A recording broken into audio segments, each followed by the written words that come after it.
Welcome to Ascension of the Chessmen, diving into the esoteric, occult, spiritual, and conspiratorial aspects of life, focused on solutions to the problems we face in our everyday lives. Let us ascend above all differences. Let us be the light in darkness, a breath of fresh air to those who can hardly breathe, and together awaken into greatness.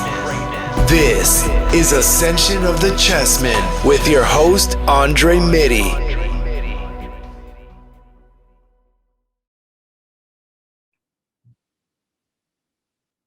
Welcome to the Ascension of the Chessmen podcast. I am your host, Andre Mitty. Today's guest is an Ayahuasca integration coach, a spiritual seeker, and an all-around awesome dude. Ladies and gentlemen, hobbits and fairies, give a warm welcome to Darren Wendroff. Hey, Andre, nice to talk with you. Thank you. Yeah, thanks for coming on, brother. Happy to have you. I guess for those listening who might not know who you are, if you could tell us a little about yourself, I guess your background, who you are, what you do, and what event woke you up to realize that maybe there's more to this life than you originally thought. Oh, okay. A lot of opening questions. So my name's Darren. I'm an integration coach at SoulQuest Ayahuasca Church, and also for Awaken Your Soul Iboga retreats. And I'm also a private integration coach. I work privately with people, and I help people integrate higher consciousness experiences, ayahuasca, iboga, psilocybin. But mainly what I do is I help people kind of develop a practice of seeing their ego and understanding why we talk to ourselves a certain way, why we're hurting ourselves, because a lot of people that come to me, they're under some sort of really duress that they're themselves are experiencing from themselves. And I help them develop a practice and become aware of how to understand how they're talking to themselves, where that voice comes from, and develop practices and techniques to create boundaries in their life, and also learn not to attach to that voice, because that voice, which is the ego, can often be very destructive, very self-destructive. For sure. Yeah. I mean, just sitting in a lot of your integration meetings and, meeting you for the first time at SoulQuest, I can't thank you enough for holding the space you have for me and many others along the way. And, I wish I could still do your integrations every Monday, but now I'm doing podcasts every Monday. So I need to figure out time to get to your meetings more, but I miss them, man. I tell you that much. And I can't thank you enough for what you've done for me, and can't thank you enough for coming on today. Yeah, no, thank you very much. Really love having you in integration. And, I love integration in general. One thing I want to say about integration that we'll probably get to is it's not a thing that you have to go to my session or someone else's session. It's not a thing that you have to go to private coaching, although these things help tremendously. It's something that once you learn, it becomes a practice in your life in general. Right.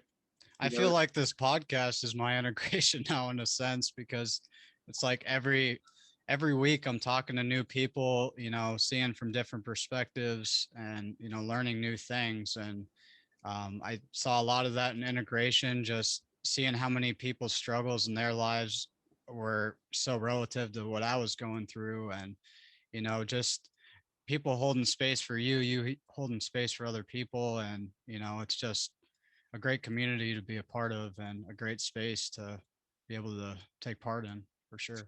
Yeah, I always tell Andre, I always tell people that do this work, I always tell them I'm really honored to be part of the process, because it's very courageous to do this work, to say to yourself, I'm tired of hurting myself and hurting others, and I want to figure out how to change this. Because a lot of us, man, we power through it our entire lives. We become alcoholics or drug addicts or CrossFit enthusiasts or workaholics.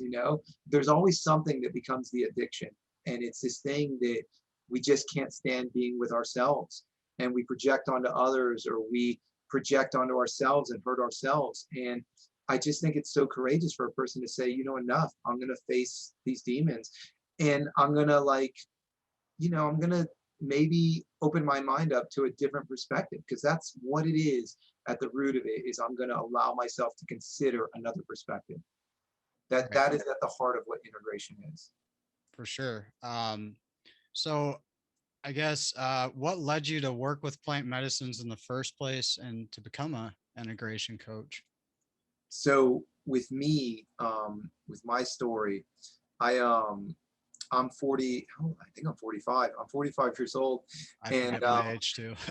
yeah, I forget. Once you get a certain age, you forget. Yep. Um, and my entire life since I was 12 years old, I've had clinical depression. I had clinical depression and anxiety, and it would come in waves, and it would be bad and worse and unbearable. And my entire life I had it. And then when I was about 30, 35 or 36, my mother passed away from stomach cancer. And that was really the first major loss I had in my life, where it just took me to my knees.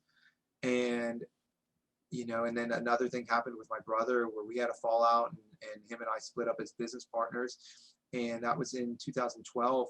And I remember, like, it just shook me, and I don't know how I survived that. I really, when I say survive, I mean that in every sense of the word, because I've had suicidal ideation, all types of things, and I survived that. And I found this work that I started doing. I started a company to help families find private caregivers, and we raised money, investment money, and we were doing that, and that became my purpose. And I was doing that, and I felt great. But things still weren't right. I realized it looking back, and I realized at the time I was still in grief. I saw myself as a victim. I saw everything as an affront on me. I saw, just every opportunity that passed by me as just another example of me being a victim or not good enough.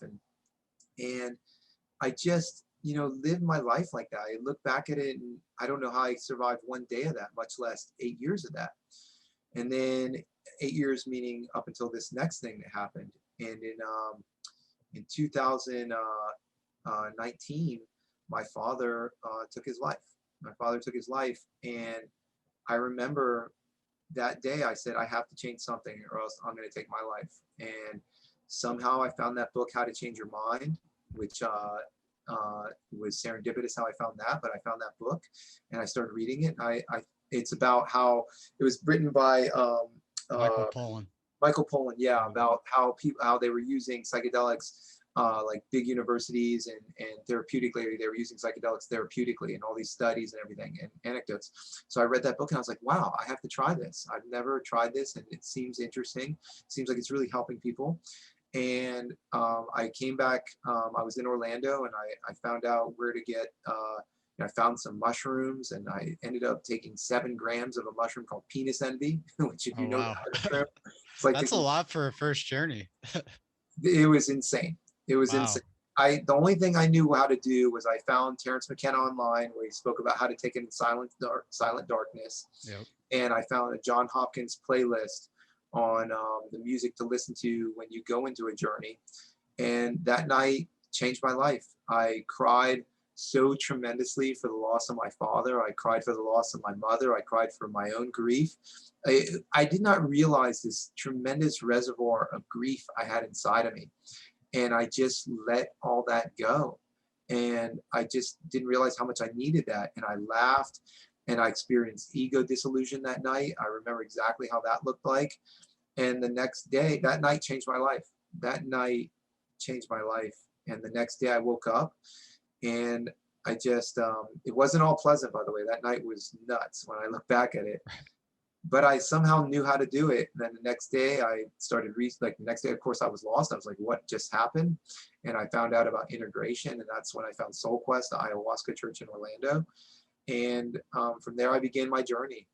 But that was the beginning. That was the first day.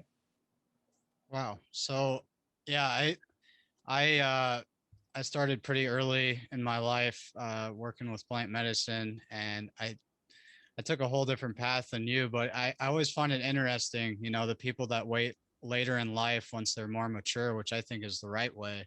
And, you know, figuring out what integration is. And, was it through Soul Quest you figured that out, or was it pre Soul Quest you had figured out, oh, there's this thing called integration? Or I guess that would have been in that book. by You know, Michael Pollan. it's funny. I don't remember exactly how I found out about integration, but I took notes of my experience the day after. And for some reason I wrote in those notes, I have to integrate this experience. I don't know what that Oh, is, wow. but I have to integrate it. I have to find someone to help me integrate it. And I spoke to a therapist I was seeing at the time, and she was helpful, but she didn't know how to talk about what I had Right. gone through. And I found Dr. Scott at SoulQuest. I don't know if he's still Yeah. there, but I found him, and he was able to talk with me about the experience. And at SoulQuest, were doing integration, and I sat in on Verena. She had an integration. I sat in on hers. She's one of the founders at SoulQuest, and I just, it's something. I just was able to speak about my experience openly. I was able to get feedback on it. There was another integration coach there. I can't remember his name right now, but I spoke with him as well. And they helped me create context for my experience. And from there, I started studying integration. And this was before I even drank ayahuasca. But I said, wow, I really want to do this. All my life, I thought about becoming a therapist. And I don't know why. There's reasons I look at why people go into therapy now. I think sometimes people want to heal themselves through others, but that's no longer my reason for doing this. I just really enjoy this work of helping people understand these experiences. And for some reason, I was just so drawn to it. Obviously, when I was going through my own integration experience, I just tried to do as much integration as I could to help put this experience into context for me. That's beautiful, man. Yeah. I mean, it's not easy sledding, being a integration coach. I mean, you got to hear some heavy stuff people lay down, and that's not easy to sit there and hold space in that setting, but you're amazing at what you do, man, I must say. And the way you take notes and make it very personal for people, speak to them in their love language, I like to say, and just like get on their level, and let them know that they're not alone in this battle, and we all fight this battle in our everyday lives. And just holding space, and giving them a voice of reason, and letting them feel comfortable to be vulnerable and express their struggles and their emotions and just all that stuff. So it's beautiful stuff what you're doing, man. Yeah, Andre, thank you so much. And I want to tell you a secret. I'll tell you the secret to being a good integration coach, to doing this well, because you're right. It's so heavy for us to be able to hold that space for others, and here's the secret. It's not heavy at all, because I'll tell you the secret. In integration, and this applies to anyone who's doing integration personally or being a coach, you have to make yourself empty. Ram Dass talks about this idea of completely emptying the ego. Because when I do integration, and I hear some heavy stuff, you've been in there with me. Oh yeah. It's so heavy. People can't imagine how heavy it is. People losing their child, people being abused so tremendously. It is so heavy, the loss and the pain. And as a coach, the thing that can react positively or negatively is the ego. The ego can say, I can help you, or the ego can say, oh man, that's too much. I can't hold what you're trying to give me, and I'll cut you off. Or I'll try to direct you, this is how you heal yourself, and I'll try to push yourself and push you, and I'll get frustrated when you don't heal yourself quick enough or something. This is the ego.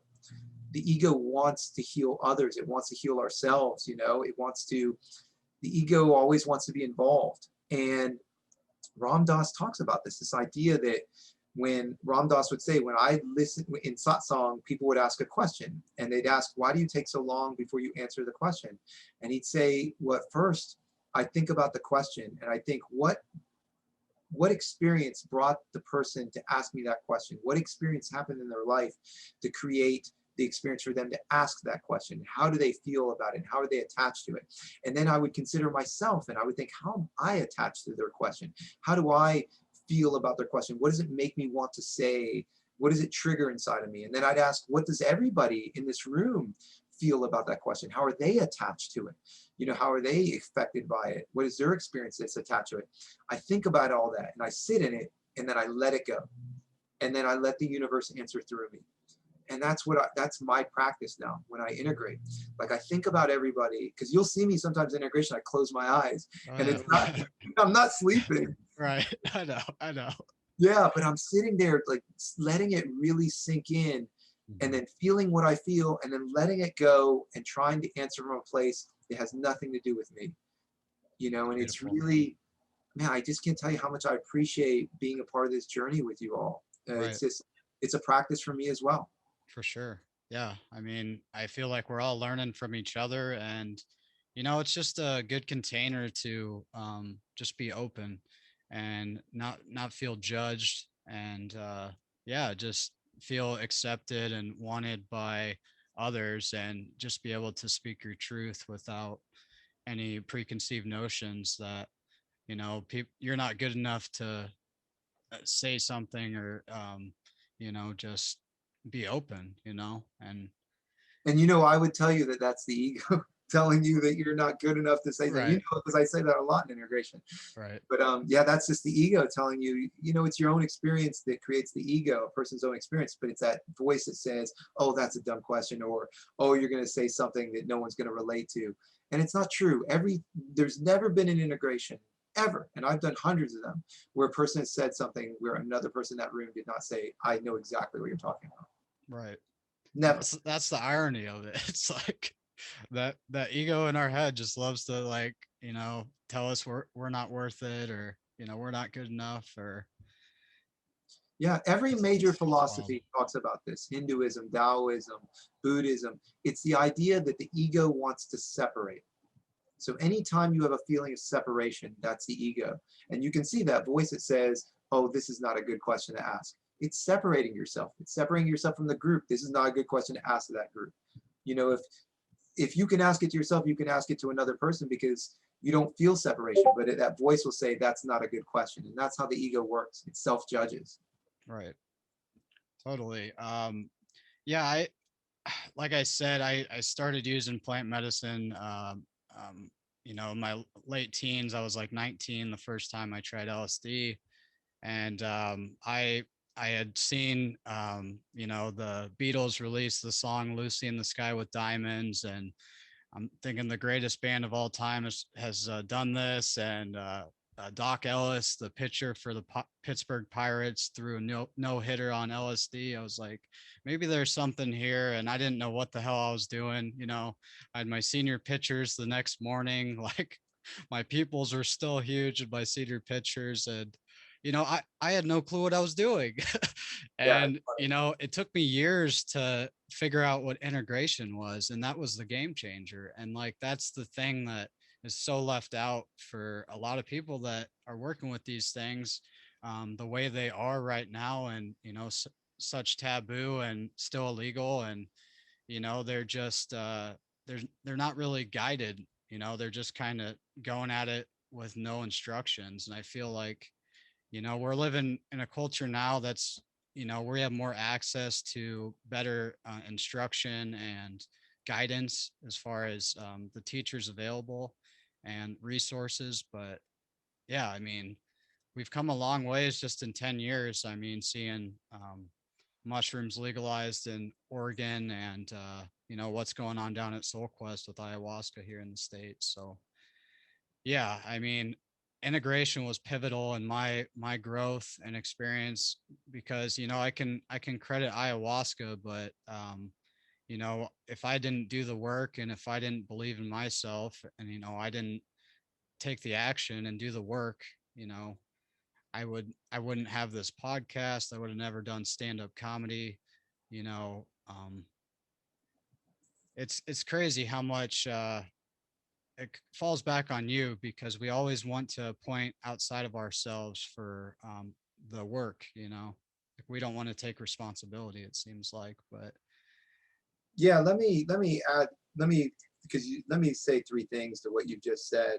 yeah, Number one, let me define integration, because it's this ambiguous term that we throw around the plant teacher world. Integration to me is simply the practice of gaining awareness of the self versus the ego. Because when you have a higher consciousness experience, you connect with a part of yourself that feels more true and isn't as judgmental. And they talk about this and how to change your mind. There was a study where they looked at what part of the brain was affected by psychedelics, and they saw that the default mode network actually was shut down during a psychedelic journey.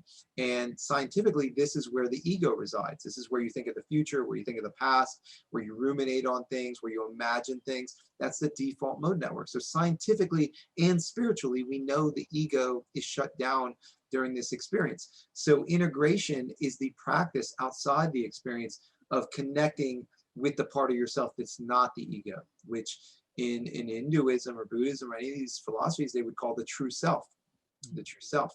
So that's the definition of integration. Now, one thing you said, each person has to do the work. That's why I always say how honored I am to be a part of the journey and how courageous it is, because, you know, no one can understand what I'm saying unless they let themselves understand what I'm saying. You know, there are so many resources out there. Hinduism, how long has that been around? Or Buddhism, or all these resources to understand these experiences, but you're not ready to understand them. You're not able to understand them until you're ready to understand them, until you allow yourself to surrender. So at the heart of it is really the idea of surrendering, to allow yourself to have an open mind to understand these experiences. The other day, I had a friend, I posted something on enlightenment, and I had a friend on Facebook say there's no such thing as enlightenment. And he explained how he had never experienced it and he didn't believe it was true. He heard the explanation of it. And, you know, I didn't try to I did get into a bit of a conversation with him, and I realized, what's the point? You know, you will only understand these things if you allow yourself to understand them, and you have to surrender to understand them, because there's a part of yourself that's going to resist it, because maybe you won't get it and you'll resist it. Well, it doesn't exist. So surrender is at the key of that. But yeah, it's up to the person. The person has to allow themselves to understand these things. So it is, you know, it is your work. For sure, for sure. That was a beautiful response, and definitely broke that down very well. Yeah, I mean, so why do you feel integration is such an important part following the experience? Because, you know, there's a lot of you hear a lot of talk of people that go and do ayahuasca and they say, you know, I'm healed, or they have this feeling they're healed, and they're still kind of in that, I think Brandon calls it the pink cloud, you know, for a couple weeks after, and they come back to earth and they relapse or whatever habits or afflictions that, you know, the ego comes back in, and you know, it's back to the old ways and their old selves coming back again. And like, why is integration such an important part in keeping that? Yeah, so Ben Hyman at SoulQuest, he's one of the operations people there. He has a great analogy. He says that ayahuasca is an elevator to the top floor, but the elevator goes down. So you need to climb the stairs back up. And that's what integration is. It's climbing the stairs. Like, you have to do it yourself. So what happens is when you take a psychedelic like ayahuasca, especially ayahuasca, but because most people take ayahuasca because there's some trauma in their life. So when you take an entheogen, or a plant teacher, because you have trauma that you want to heal, you want to heal something. And a lot of times, not a lot of times, but people will often have this experience of love and an ego dissolution, and they'll see things in the right perspective, and they'll feel healed. They'll feel healed. The next day they'll be like, I feel great. And like, you know, Brandon said, the pink cloud, where a couple of weeks you feel great. But the ego always comes back. The ego is incredibly devious. It's a shapeshifter. It will transform how it appears in your life. So now you'll think you're healed, and now you'll start to tell yourself, oh, I'm a spiritual person, and I understand the answer to things, and I want to heal others, you know. And then you develop what's called a spiritual ego, you know, which is even worse in a lot of ways. The ego always comes back, or it'll come back and start attacking you again. You'll start making the same mistakes. You'll start feeling unsure about yourself. You'll start saying, I'm not worthy of love, you know, or I tried this thing and I failed at it. You know, the ego always comes back. So the work of integration is important to build a practice and foundation to be aware of the ego and not to attach to it. You know, I'm just explaining what Buddhism is, or Hinduism, or Taoism, the idea of not attaching. And the thing you don't attach to is the ego, because how does the ego work? Well, you break up with someone, and you feel bad because you're going to feel bad about breaking up with someone. But that's not the ego. That's normal. You're going to feel pain of the loss. What the ego is, oh, I could have done this better, or this person was the last person that's ever going to love me like they did, or, you know, I'm never going to find a love like that, or I'm the reason that we broke up. That's the suffering. So the difference between the ego and the self is the self is going to feel pain. The ego is going to create suffering. You don't need to suffer, because suffering is attaching to a thought, a rabbit hole. So that's what integration is about, is that practice of identifying the ego, identifying the suffering, and not attaching to it. Beautiful. That's why it's important to continue that after a plant teacher experience, because the plant is a catalyst for you to realize, okay, I don't have to attach to that suffering. It's a powerful catalyst, but it doesn't do the work for you. That's why I never call ayahuasca a plant medicine. I never call any of them plant medicines. I call them plant teachers, because a plant medicine will solve the problem for you. A teacher shows you a solution, but you have to do the work. I like that. That's something I need to remember to use more often. I know, I think Terrence McKenna used that a lot too. Did he really? Teachers, yeah. Oh, I love him. Pretty sure. Yeah, it took me a while to, because I've been a big fan of Terrence McKenna for years, and you know, it took me a long time to finally grow the courage to take that 5 grams in silent darkness.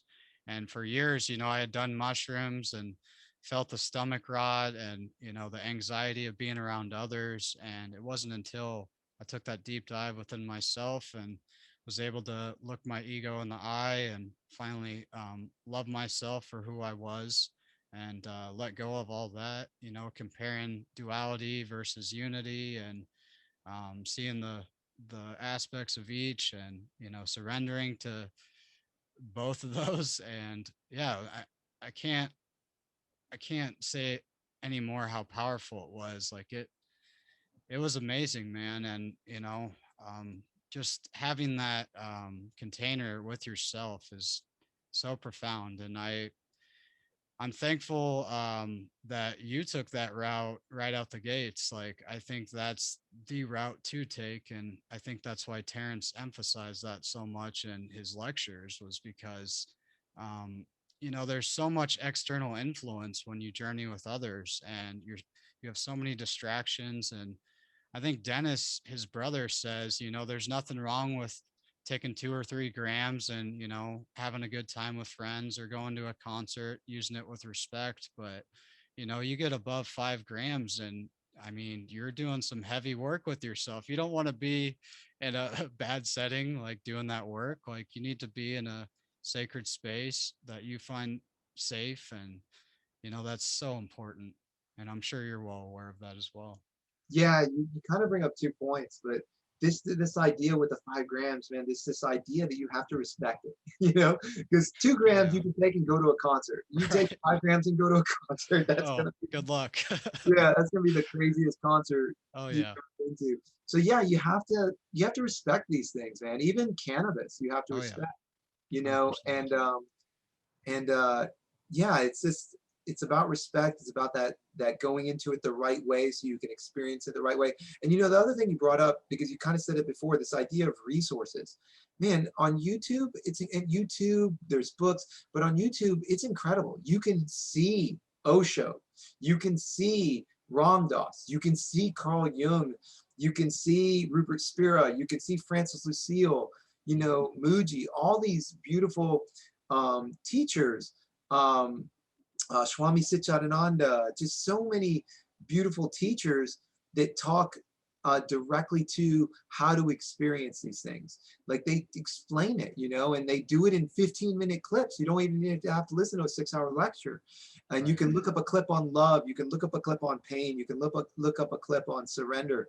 So, you know, I have a playlist of like hundreds of playlists, like one on trauma, one on love, one on how to live, one on courage. And I look through them every day. I always save videos when I find them related to this work, and I save them, and they're just wonderful resources. It's like you have those teachers right there, and they're talking directly to you.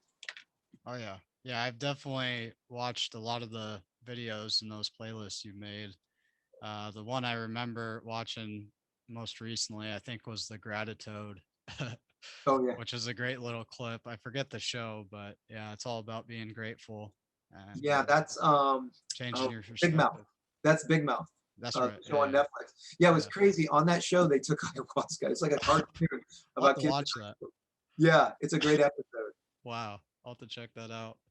Um, so I guess which plant teachers have you worked with, and which one in particular had the most profound effect on your life? Man, that's such an interesting question. So, my personal belief is that each plant teacher is its own character, just like you would meet, just like Jesus was his own person. You know, Mary was herself, Mary Magdalene. Like Osho is his own person. Buddha is his own person. They each have their own personalities. Like when I think of Osho, I think of Tantra and the body. When I think of Rupert Spira, I think of like very intellectual. When I think of Nisargadatta, I think of the mind and self-inquiry. When I think of Swami Satchidananda, I think of love. So when I think of these different plants, they also have their own personalities. So when I think of cannabis, so the plants I've worked with have been cannabis, mushrooms, ayahuasca, and iboga. Those are the main ones. And when I think of cannabis, cannabis is a wonderful teacher to like slow things down and to allow you to listen to teaching. So I will smoke cannabis and I'll listen to Osho and I'll understand him so much more deeply than I would have on my own. And I take notes while I listen to him or Ram Dass or whoever. I listen to them and I take notes because the cannabis allows me to slow things down and to listen to them at a different perspective. Mushrooms are about a consciousness expansion. So mushrooms will expand your consciousness. They're playful. Sometimes you'll release grief. Sometimes you'll laugh. Sometimes you'll have a cosmic experience. That's how mushrooms are. You never know what they're going to do. Ayahuasca is about the soul. It's about healing the soul, healing trauma, going back into the past, putting things in perspective, also healing ancestral trauma. You know, ayahuasca will heal our parents' trauma through us. And then iboga, to me, is, you know, they call it the grandfather, and there's a reason they do that. To me, iboga is the real deal. You know, they're all the real deal, but iboga, you're in the experience for 13 hours, and then you're awake for another 20 hours. And iboga, you face your worst fear over and over again, and it's relentless. Iboga was the only one where I felt like I was physically going to die. And to me, that was where my ultimate breakthrough. Every plant I took, I had a breakthrough, but that was where the biggest breakthrough occurred, through iboga. And so I'm always appreciative of iboga. But yeah, you know, iboga, I think, is about the ego. Iboga, you face your ego, you face whatever you've done, you face whatever you believe, you face that over and over again, and that's how iboga works with you. So each plant has their own personality in my experience. That was very well put, man. Yeah, I listened to a podcast you did, I think the other day, and you know, you explained that iboga experience in great detail, and you know, it really put things in perspective. And you know, you said you didn't die on any other plant teacher except for iboga, and I had that experience on ayahuasca. So I think I've had it on mushrooms as well in the past, but I can't imagine what iboga would do to me, and it really makes me want to take that leap someday, and you know, save up the money to get down there eventually. And you know, that's a huge commitment. And a good friend Brett of mine, that was the first plant teacher he tried, was iboga, and just hearing that blew my mind. Like, you know, you're going to Mount Everest right out the gates. Like, you're not messing Yeah, around. yeah. So I died in every experience, by the way, like Okay, mushroom. yeah. Yeah, I've died. A part of me died in every experience, and that's what's kind of interesting about my journey when I look back at it, because I took mushrooms and ayahuasca, and then mushrooms several more times, and then MDMA, and then finally iboga. And I realized that every experience I died, a part of me died, and that was necessary, because you can't, you know, we spent our whole lifetimes building this personality. You're not going to tear it all down in one month or one experience. You have to take it down piece by piece. And and I don't want to say this positive or negative thing about the ego, but I think, a lot of people can see that the ego allows us to hurt ourselves and hurt others. It wants things. And to gain separation from that has been the greatest transformation in my life. The greatest transformation in my life. But yeah, it's interesting. It's interesting how that works. For sure. Yeah. Can you explain how nervous you were going into that Iboga experience, or was it no different than going into any other plant teacher experience? So it is interesting. Well, first of all, whenever you take a psychedelic, a high dose psychedelic, I've seen this in my experience and almost everybody's experience, the ego will always come up. So I don't know if you've noticed, but like if you show up to Soul Quest on Friday to drink ayahuasca, that whole day you're thinking about it. And then when you show up to Soul Quest, you're like judging people. You're like, what is this place? Right. Oh, this person's sitting next to me. This person looks like they think they're a hotshot spiritual guru. You're just judging everything. And that's the ego, because the ego knows it's about to go to battle. Yep. It always knows. And like at Awaken Your Soul, which is an amazing Iboga retreat, I can't recommend them enough. But yeah, I showed up and I started judging everybody, judging everything, and I didn't realize it. And then when the Iboga came, I don't know how nervous I was. You're always nervous, but I don't remember if I was any more nervous than I've ever been before. I'm always nervous. If I were to take 5 grams of mushrooms this weekend, I'd be nervous. So I'm always nervous because that's the ego. Mm-hmm. And I took it, and Iboga, just to let you know, is like, you think ayahuasca tastes bad. Taste Iboga. Iboga makes ayahuasca taste like a chocolate brownie. Like, wow. You will never try something that is more bitter and more horrible tasting than Iboga. That's saying something. Yeah. It's unique, man. But I thought ayahuasca tasted like burnt soy sauce is how I describe it. Yeah, Iboga. It's first of all, it's chewy, and then it's the most bitter thing you can imagine. Like right when you start chewing it, it takes away it. First of all, it replaces your taste buds with this incredibly bitter, acrid taste that you think is all you're going to taste from now on. And then it sucks out all the saliva, so your mouth is totally dry, but you're trying to chew it. So you never actually chew it. You have to swallow it whole, and it's in little chunks. Yeah, it gets part of the initiation of taking Iboga. For sure. Yeah, I mean that's powerful medicine, man. Powerful teacher. I guess what I guess we kind of went over why doing the work is so important as for past plant teacher experience, and what that entails for those not familiar. I guess, what are the similarities between life itself and the psychedelic experience from your eyes? Oh, that's such a good question. So first of all, I always tell people that the psychedelic experience is like life. It's just so much more vibrant, right? Like when we think about COVID last year, no one expected COVID. You were confronted with having to change your lifestyle. You were confronted with tremendous fear, and people reacted all kinds of ways. And it's similar to a psychedelic journey. You didn't know what was going to happen. We were living in fear, not living in fear, but in the journey, you don't know what's going to happen. It just goes here and there. And you have to surrender to it. Just like you surrender to the psychedelic experience, you had to surrender to COVID to make it through, because it was just going to happen. We weren't going to stop time. We weren't going to stop what happened with COVID. Like, we just had to wait to see how things would develop. And that's why we say, like, in the psychedelic journey, you can learn life skills. So when a psychedelic journey gets overwhelming, I always tell people, just breathe and observe it. So get into the practice of breathing and feeling your body and observing the experience if it feels overwhelming. And in life, when life gets overwhelming, when something's happened to you, and it's too much, breathe and observe it. When you feel like reacting to someone so strongly, like this person did me wrong and I'm going to write them the most horrible email, like just breathe and observe it and feel how your body feels and look at the experience and allow it to pass. It will pass. Or surrender to the experience. I know people have gone through breakups and they're just like, I can't breathe another minute. You have to just surrender and realize, okay, that part of my life is over now and I have to let it go.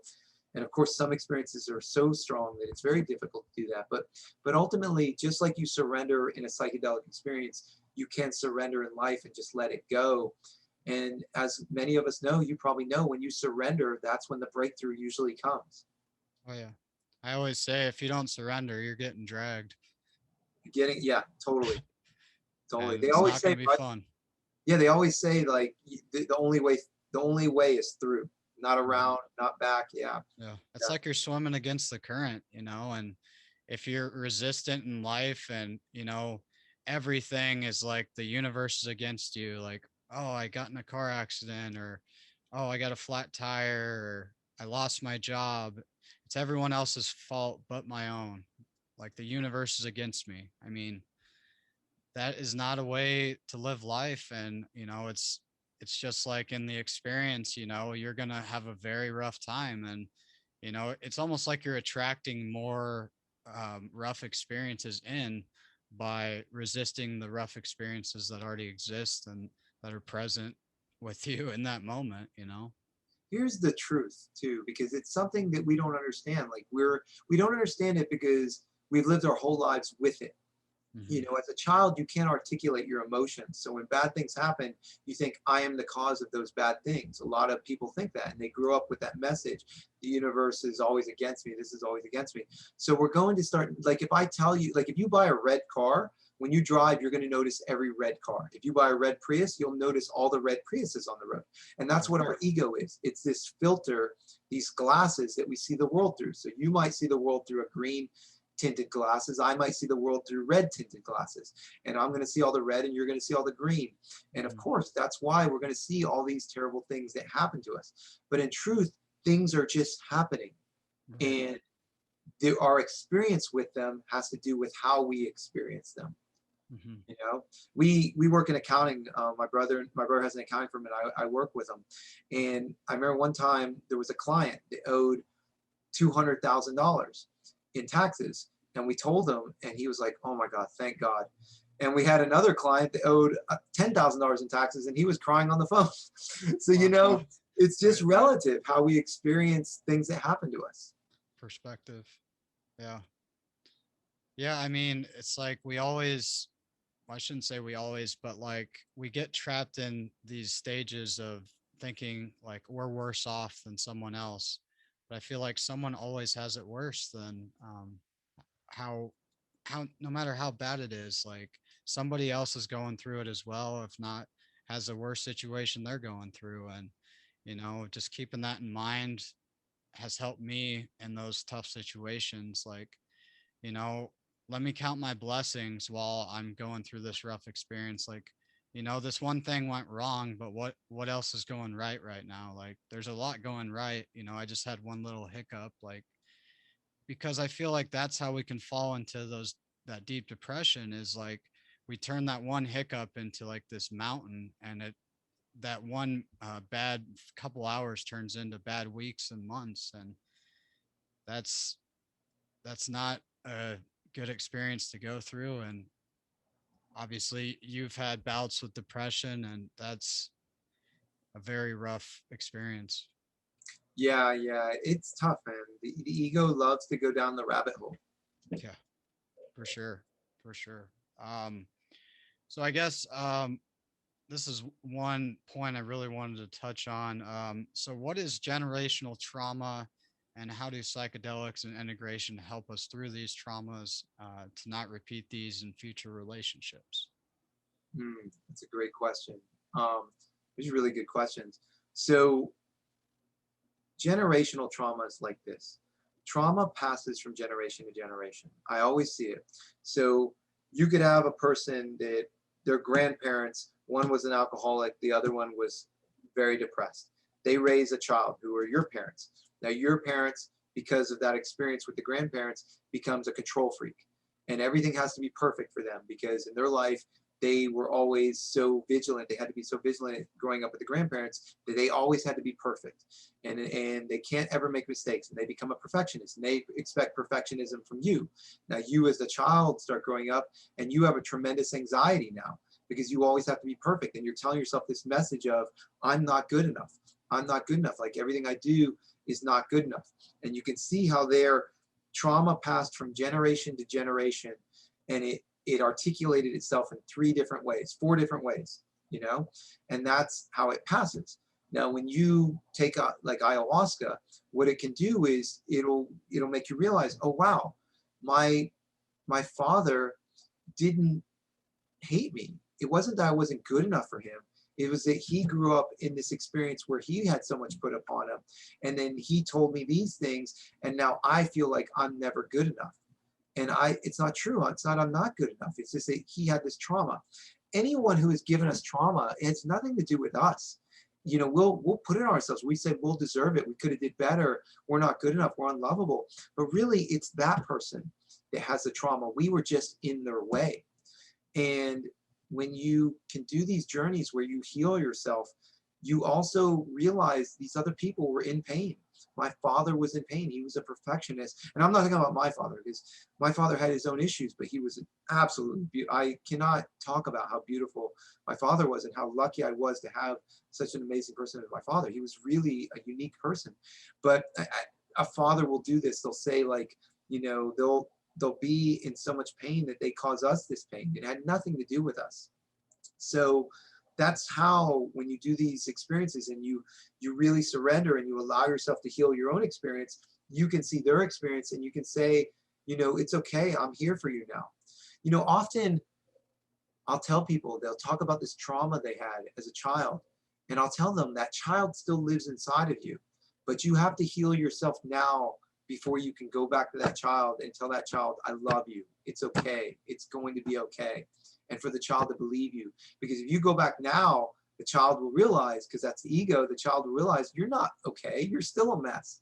And you're telling me you're okay. And that's when the child will reject you and you'll feel more rejected by that inner child. So you have to heal yourself now before you can go back and heal that inner child, heal your parents, heal generational trauma. But that's how it passes, and that's how the process of ancestral healing can occur. It's beautiful. So I guess for those unfamiliar, could you go deeper into, I guess, like what the inner child is, how we can work through that and fix generational trauma, and also shadow work, if you're comfortable talking about what that entails? Yeah, they're all tied together. So the inner child is when you are a child. Oh, that's deep. When you're a child, right? Your parents do things. Let's say one has severe anxiety and the others are perfectionists.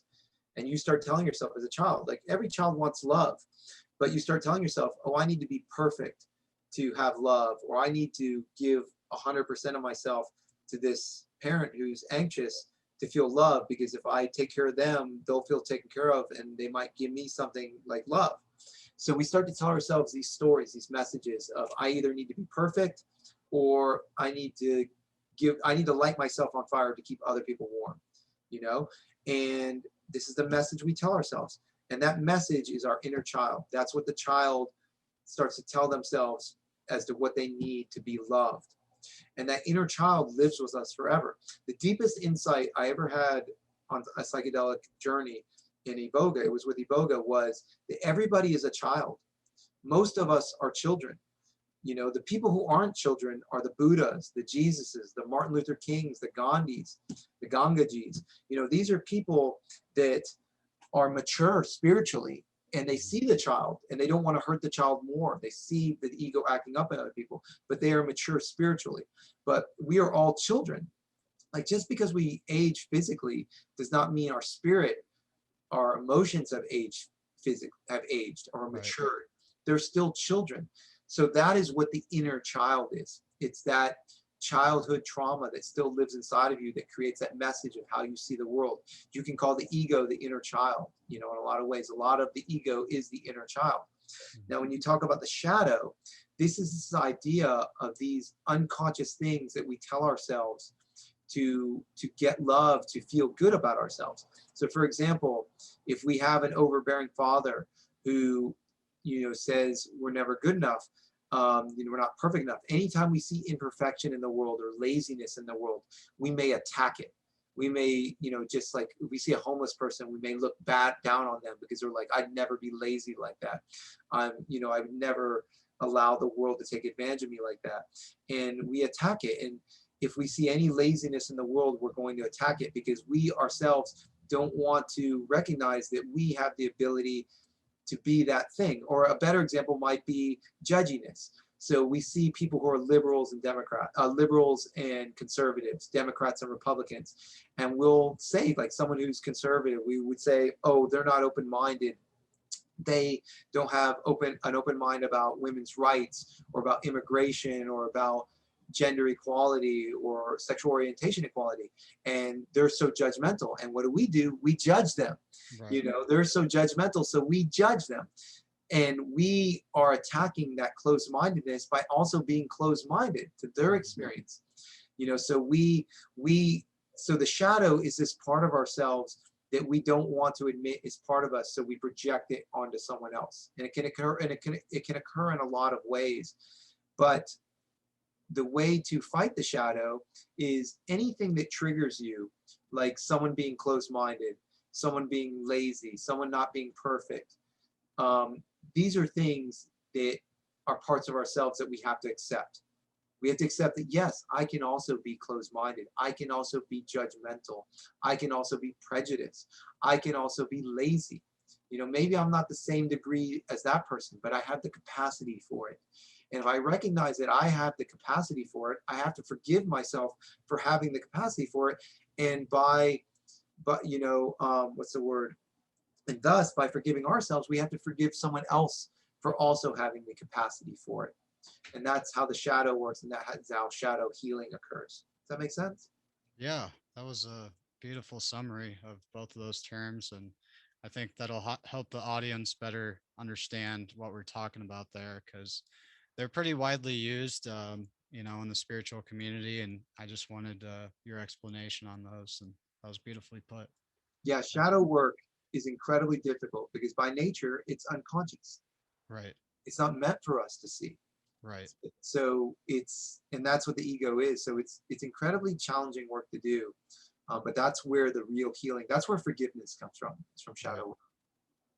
Yeah, I had a podcast on forgiveness a couple episodes ago, and that was a powerful episode, man, because I feel like it's such an important foundation to build upon, because I feel like you can't truly love unconditionally until you're able to forgive not only yourself, but everyone who's ever hurt you. And, not for their sake, it's not like you have to acknowledge what they did was good if it was something horrible.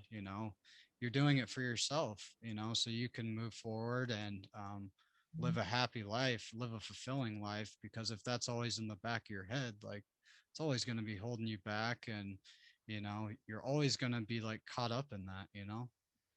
Yeah, I'll explain that really simply. So let me explain what love is, my definition of love. Love is not feeling separation. Any mother will tell you that, not any mother, but most mothers will say that they have that feeling of love with their child when they're born because they don't feel separated from the child. They feel like the child is part of them. And I've heard mothers say that around 2, the child starts to develop their own personality, start to realize they're not part of the mother anymore, and they develop that separation.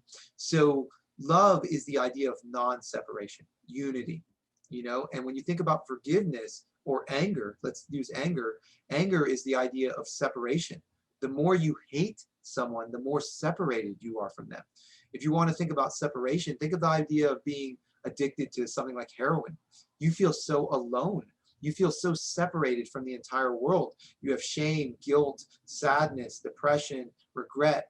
These are all things that make you feel separate from anybody, right? But the more you're in love, the more happiness, forgiveness, you start to feel connected. So if you are angry at someone, you feel separated from them. You're like, I'm not that person. They are not me. I'm nothing like them. But when you forgive, you let them back in a little bit. And that's what love is. Forgiveness is really love. It's really creating less separation. So that's why it's so healing. Yeah, I mean, that's definitely like what my podcast was kind of all about was, it's called the ascension of the chessman, which in my eyes is like rising above this duality, seeing each other as opposites or against each other, and seeing each other as divine reflections of ourselves and nothing but. And I feel like that's where love can be found and shared. It's, just seeing each other as reflections, and like Jesus said, treat everyone the way you want to be treated, the golden rule we learn in kindergarten, but somehow forget as we get older and we get more bitter. And you know Yeah, yeah, it's the ego. It's the ego. It's funny because I hear people a lot, they'll say, you got to love someone, you got to create a vibration to get that love back in your life. And it's always this idea of something you have to do to get something external for you, to give love. mm-hmm. The secret to love is you have to give it to yourself. You Mm-hmm. have to we are loving creatures in our soul, but the thing that creates separation, right? Love is unity, like the opposite of that is separation. The thing that creates that is the ego that separates us. The idea that you're Andre, that I'm Darren. And the more, and like if you were upset at me, it would create more separation. If you hated me, it'd create all this separation. Right. And we would not have this connection between us. So love is the idea of first connecting with yourself. And once you start to connect with yourself, you start not connect with yourself, but you remove that voice from yourself. You start to be aware of that voice that says you're not good enough, you're unlovable, the world is always against you, that person's a jerk. All these things, once you start to realize what that voice is, where it comes from, you quiet it and you don't attach to it as much, and you'll find that compassion and forgiveness and love on so many levels just comes out. It's so beautiful, man. Beautiful, beautiful, brother. Yeah, I guess there's one final question I wanted to ask here. So what daily spiritual practices do you come back to in your life that help you stay grounded and just keep you centered? Man, Andre, you asked such good questions, man. I really enjoy this conversation Oh, because thank you. you have wonderful questions that make me think. And they're just beautiful questions. So for me, my constant practice is of the ego, to be aware of my ego. But in terms of very specific practices, I'll tell you. So one practice I do is when I take a shower in the morning, I just try to take the shower. Like that is a meditation to me. So I smell the soap, I listen to the water, I feel it against my skin. Sometimes I'll turn the heat all the way down so I just feel the cold. And I just try to be in the shower. I don't try to think what I'm supposed to do that day. I don't think about yesterday. I just try to be in that shower. So that's one practice of mine. Another practice I do is I give homeless people money. Like I try to carry $1 or $5 in my pocket always, that if I see a homeless person, I just give it to them. And the reason I do that practice, Ram Dass is the one that actually suggested that practice, is because I like to see, how do I feel giving this person money? Do I think I'm a good person? Do I think other people are looking at me? Do I feel triggered by a homeless person? And all of these things are the ego, because the ego is very subtle. So I like to shake that bee's nest. I like to get the ego aroused. And I do that through this practice of how do I feel about myself, or how am I triggered by this? And I realize that's the ego. Let me let that go. The other practice I do, which Osho recommended, is I really look people in the eye. And the way Osho recommends doing this practice is look at the whole face. Don't see the eye. Look at the whole face, because you want to look at a person directly. You don't want to because if you notice, when you look at a person, your eye moves, Mm-hmm. Think about next time you look at a person, see how your eye moves. They'll dart around their eye, they'll dart to their nose, they'll look at their chin. It moves all over the place. And if you practice just looking them right in the face through their eyes, you'll notice that your eyes lock. They won't dart all over the place. And that is the practice of really seeing them. Because we're so afraid to look at other people, to be seen, or to see someone else, or to allow someone to see us. Right. And this is a practice of really connecting. And then you'll see your ego gets aroused as well. So those are I would say those are kind of the three main practices I do. And one last one is when I eat. I don't do this all the time, but I try to really stop and eat the food, taste it, eat it slowly. I eat with chopsticks often. And I try not to watch something while I'm eating. I try not to listen to something else. This is a meditation of just being in the moment of eating. So everything is just a practice of being in the moment. Love that, man. I'd say the one I struggle with the most is eating. It's like I don't know if it's just like, childhood stuff or what, but I like eat so quickly and I need to just slow down. I'm going to tell you something. Eating is the thing that we all do unconsciously. I don't Right. know. I hardly know any people that really sit down and eat. Right. It's an easy meditation. We do it every day. Oh yeah. And that's what a lot of people like, they put meditation into this box of like you just got to sit and Indian pose and meditate for however long, and it's like no, like meditation's everywhere. Every experience can be a meditation, like you're so right.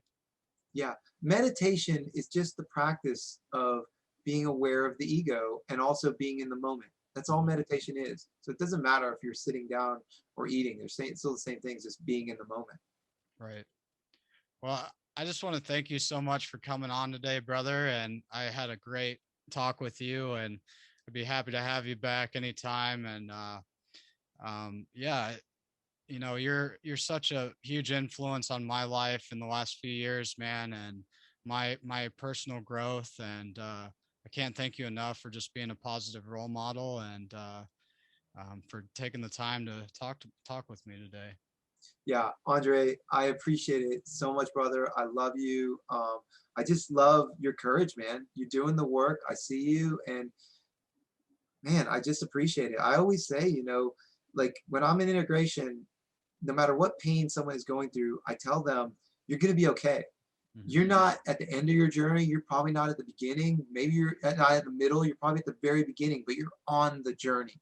Right. And I see it by you just doing this work. You're on the journey. So you're going to heal this thing. You're going to heal it, and you're going to find this thing you're looking for. So I just appreciate it in you, and really appreciate being on this podcast. It's been a wonderful conversation. Most definitely, brother. Well, I guess if there's anything here at the end you want to plug, or um, any events you got coming up, whatever, it's up to you. Just give that opportunity to my guest at the end here. So, Yeah, thank you so much. If anyone ever wants sure. to get in touch with me, I'm Darren Wendroff on Facebook. My website is a Psychedelic Integration Guide, and you can find that on Facebook as well. If you ever have any questions about resources or integration coaching, yeah, I'm always happy to connect and share. Beautiful. And I highly recommend his work for all my listeners. I just want to say thank you for listening, and have a good week. Peace and love.